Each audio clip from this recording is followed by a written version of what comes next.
Hello दोस्तों, स्वागत है आपका अपने यूट्यूब चैनल गोयल मैट्रिक्स पर। चैनल पर पहली बार आए हैं, सब्सक्राइब कर लीजिएगा, साथ ही बेल आइकन को प्रेस जरूर करिएगा जिससे नोटिफिकेशन आपके पास समय से पहुंच जाए। तो आज की जो वीडियो है इसमें फिर से 10 क्वेश्चंस आपके रहने वाले हैं। अभी तक मैंने काफी सारे क्वेश्चंस 10 करके आपको करा दिए हैं एंड आप लोग चाहते भी हैं कि सीरीज आपकी कंटिन्यू रहे।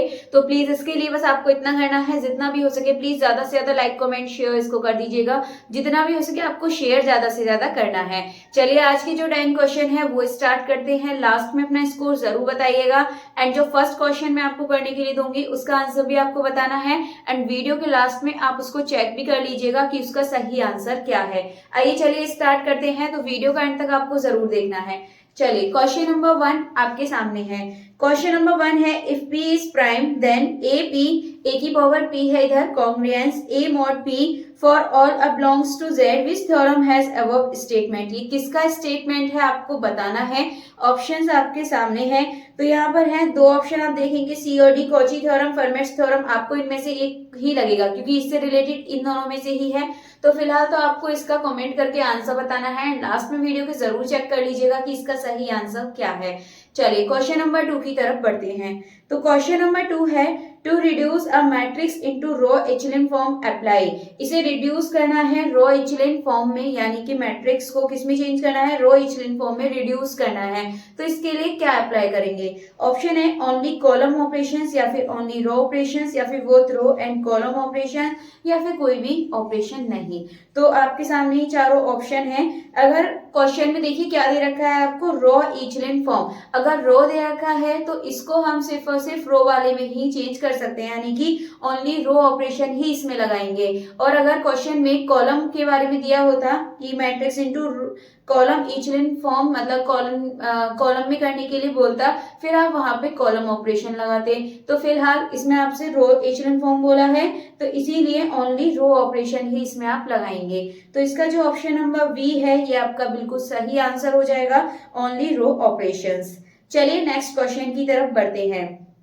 अगला क्वेश्चन है, row echelon form of a matrix is N R. तो ये कैसी होगी? जो एचेलन फॉर्म होती है यूनिट, या फिर टू, फाइनाइटली मैनी, या फिर इनफाइनाइट। तो इसका जो सही आंसर है ये डायरेक्ट है, ये है आपका इनफाइनाइट। और ये जो सभी क्वेश्चंस है आपके DSSB जैसे क्वेश्चन है, यानी कि DSSB में पूछे गए क्वेश्चंस है। अभी तक जो मैंने आपको 20 वीडियोस में क्वेश्चंस कराए हैं, पहले मैंने काफी सारे क्वेश्चंस करा रखे हैं। ये सभी आपके बिलोंग्स करते हैं कि DSSB से ही आए हुए क्वेश्चन है। एंड जैसे ही आपके फिनिश हो जाएंगे क्वेश्चन, उसके बाद फिर मैं न्यू क्वेश्चन आपके लिए लेकर आऊंगी इनके जैसे। तो आप वीडियो को आप जुड़े रहना, इनके साथ चैनल के साथ जुड़े रहना, आप वीडियोस डेली देखते रहना, इससे आपको फायदा मिलने वाला है। तो चलिए फिलहाल इसका आंसर हो जाएगा ऑप्शन नंबर डी, फाइनाइट इसका करेक्ट आंसर, इनफाइनाइट इसका करेक्ट आंसर हो जाएगा।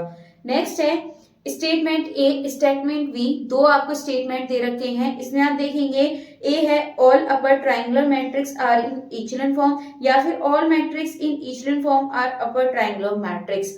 तो आपका स्टेटमेंट ए कहता है कि जो सभी अपर ट्राइंगुलर मैट्रिक्स होते हैं क्या वो इचेलन फॉर्म में होते हैं, या फिर all matrix in echelon form, जो सभी मैट्रिक्स इचेलन फॉर्म में है क्या वो अपर ट्राइंगुलर मैट्रिक्स होते हैं। तो आपका जो स्टेटमेंट बी है ये सही कह रहा है, जो स्टेटमेंट ए है वो आपका गलत है। अगर आप ऑप्शंस देखेंगे तो चार ऑप्शन है, और चारों ऑप्शन में यदि आप ऑप्शन नंबर बी देखें तो उसमें आप देखेंगे statement A is false and B is true. तो इसका मतलब जो ऑप्शन नंबर बी है ये आपका सही आंसर हो जाएगा। स्टेटमेंट ए फॉल्स है एंड बी आपका करेक्ट है। चलिए क्वेश्चन आपका हो चुका है, अगले क्वेश्चन की तरफ बढ़ते हैं। तो नेक्स्ट क्वेश्चन देखेंगे। नेक्स्ट है, आपको ब्रैकेट में ए भी दे रखा है और ये आपको बताना है कैसा है, ओपन सेट है, क्लोज सेट है, या सेमी क्लोज सेट है, या फिर नल सेट है। तो आप देखेंगे यहाँ पर आपके सामने है ये ए बी, इस तरीके से आपको ये दे रखा है। जब आपको ये इस तरीके से दे रखा है तो आपको पता है ये जो ब्रैकेट होता है कैसा होता है, क्लोज्ड। एंड इसके बाद अगर आप ये देखेंगे कैसा होता है, ओपन। और अगर ये मिक्स लिखा हो, ठीक है, एक साइड ही क्लोज है और एक साइड ओपन, देखिए एक साइड क्लोज है एक साइड ओपन, तो इसको हम बोलेंगे फिर सेमी क्लोज सेट। तो इस हिसाब से जो इसका सही आंसर है वो आप लोग बताइएगा कौन सा इसका सही आंसर होगा। Option number C semi close set इसका सही आंसर हो जाएगा। एंड डी नल सेट तो हो ही नहीं सकता क्योंकि इसमें ए और बी है, तो नल सेट नहीं बोल सकते। देन इसके बाद ऑप्शन नंबर सी इसका सही आंसर हो जाएगा। चलिए नेक्स्ट क्वेश्चन की तरफ बढ़ते हैं। अगला क्वेश्चन है every non empty set of real number which it bounded above has, यानी कि एक नॉन एम्प्टी सेट है और वो रियल नंबर में which is bounded above has, ऊपर से बाउंडेड अबव है, तो इसमें कौन सा सही होगा? सुप्रीमम इन आर होगा या फिर इन्फीमम इन आर होगा या फिर सुप्रीमम नॉट इन आर या फिर इन्फीमम नॉट इन आर। तो इसका जो सही आंसर है ये हो जाएगा आपका option number A supremum in are एकदम सही आंसर हो जाएगा। चलिए ये आपका हो चुका है। नेक्स्ट क्वेश्चन की तरफ बढ़ते हैं। अगला क्वेश्चन देखेंगे, ये है आपका what are infimum and the supremum of the set 1/n n belongs to natural number. अगर आप देखेंगे तो बहुत आसान क्वेश्चन है ये आपका, और ये आपका पूछा जा सकता है, ग्रेजुएशन का पार्ट है ये। सुप्रीमम इन्फीमम आपके सिलेबस में भी है। तो यहाँ पर आपको दिया गया है 1/n एंड ये बोला है जो n है बिलोंग करता है n को। अब आपको इसमें दोनों चीज बतानी है, इन्फीमम बताना है कि इसमें जो इन्फीमम है वो कितना होगा, एंड साथ ही आपको इसमें सुप्रीमम बताना है कि सुप्रीमम इसका कितना होगा। चलिए आपको निकालना तो आता होगा, चलिए देखते हैं। n की जगह आपको क्या पुट करना है, क्योंकि ये नेचुरल को बिलोंग्स करता है, तो आप 1 2 3 4 इस तरीके से आप यहाँ पर पुट करने वाले हैं।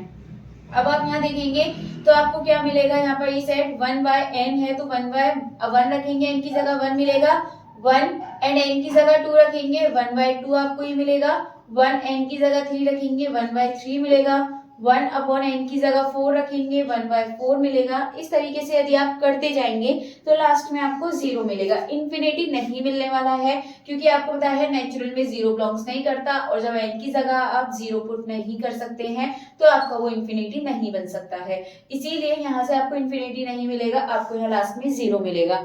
अब आप देखिए इस सेट में सबसे बड़ा नंबर कौन सा है, इन्फीमम, मतलब ये जो 1 है ये 1 है तो 1 क्या हो गया, सुप्रीमम। बड़ा नंबर जो होता है वो आपका क्या होता है, सुप्रीमम।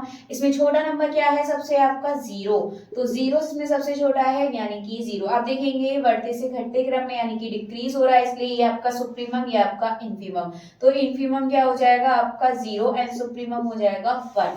तो इस हिसाब से इसका जो सही आंसर है ये हो जाएगा आपका ऑप्शन नंबर बी 0,1 सही आंसर हो जाएगा। अब आपको एक चीज याद रखनी है, आप गलती से डी ऑप्शन मत लगा दीजिएगा, उसमें 1,0 है। पहले आपको क्वेश्चन को अच्छे से रीड करना है। इसमें बोला है आपको पहले इन्फीमम बताना है फिर आपको सुप्रीमम बताना है। तो इन्फीमम इसमें जो था वो आपको पहले ही रखना है, यानी कि जैसे इन्फीमम इसमें 0 था तो आपको पहले 0 रखना है। देन इसके बाद सुप्रीमम पूछा है तो सुप्रीमम 1 रखना है। उल्टा मत कर देना, इससे आपका 1 नंबर जा सकता है, क्वेश्चन आपका गलत हो सकता है। आपको आता है और फिर भी आप गलत कराएंगे, तो इस चीज का आपको ध्यान रखना है। चलिए फिलहाल नेक्स्ट आगे बढ़ते हैं।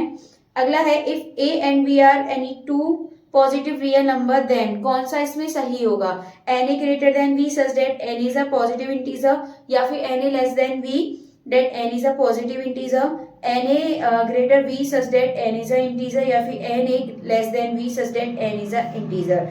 अब देखिए n इंटीजर वाले में तो हम कुछ कह नहीं सकते, जो c और d है तो ये तो इसके ऑप्शन होंगे नहीं, लेकिन फर्स्ट सेकंड में यदि आप देखें तो इसमें बोला गया है कि na ग्रेटर देन b होगा, जहां na मतलब na क्या है आपका n यहाँ पर पॉजिटिव इंटीजर, तो ये बिल्कुल सही है। अगर आपका वो पॉजिटिव इंटीजर्स है तो जिधर साइड आपका n है वो पार्ट उसका बड़ा होने वाला है, तो इस हिसाब से जो इसका ऑप्शन नंबर ए है ये सही हो जाएगा। तो na ग्रेटर देन b जहां n आपका पॉजिटिव इंटीजर है, तो ये इसका सही आंसर हो जाएगा।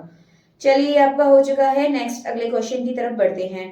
नेक्स्ट है वोल्टेनो-वायरस्ट्रास थ्योरम स्टेट एज, यानी कि इसका तुम्हें एक तरीके से आपको इसका स्टेटमेंट बताना है। तो ऑप्शंस आपके सामने हैं, every bounded sequence has limit point, या फिर every bounded sequence has limit, या फिर every bounded sequence has supremum, या फिर every bounded sequence has infimum.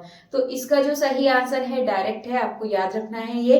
तो इसका सही आंसर है every bounded sequence has limit point, तो ऑप्शन नंबर ए इसका बिल्कुल सही आंसर हो जाएगा। चलिए ये आपका हो चुका है। नेक्स्ट क्वेश्चन की तरफ बढ़ते हैं। तो नेक्स्ट के साथ साथ ये आपका लास्ट क्वेश्चन भी है, एंड लास्ट क्वेश्चन होने के बाद फिर मैं आपको फर्स्ट वाले का आंसर भी बता दूंगी। तो ये आपका if r is a common ratio for a geometric series then series is convergent if, series कब कन्वर्जेंट होगी, जब r की वैल्यू इक्वल होगी 1 की, या फिर r ग्रेटर देन 1, या फिर r लेस देन 1, या फिर r ग्रेटर इक्वल टू 1। तो ये इसका सही आंसर हो जाएगा, जिसमें r छोटा होगा 1 में। अगर वो ज्योमेट्रिक में है और कन्वर्जेंट है तो कन्वर्जेंट के लिए r 1 से छोटा होगा। तो इसमें जो आपका ऑप्शन नंबर बी है ये आपका सही आंसर हो जाएगा। एंड जो आपका क्वेश्चन नंबर फर्स्ट था उसमें आपका जो ऑप्शन नंबर डी है फॉर्मेट्स थ्योरम, वो आपका सही आंसर हो जाएगा। डायरेक्ट आपकी थ्योरम दे रखी है तो उसका जो ऑप्शन नंबर डी है फॉर्मेट्स थ्योरम करेक्ट आंसर हो जाएगा। चलिए आज के 10 क्वेश्चंस आपके हो चुके हैं।